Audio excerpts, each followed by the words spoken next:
అని పలుకుతుంటివి ఆ నరుడైన రాముని భార్య నేను తప్పక తీసుకొచ్చేవాడను.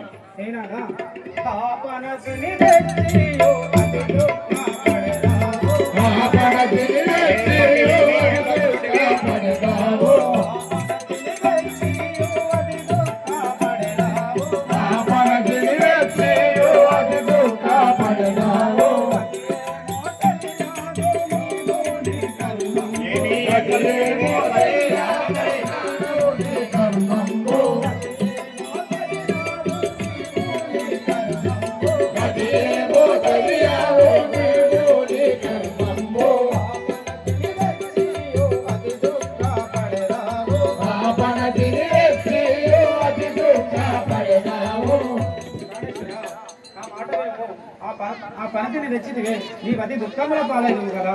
ఏ సఖి మండోదరి అడ్డాము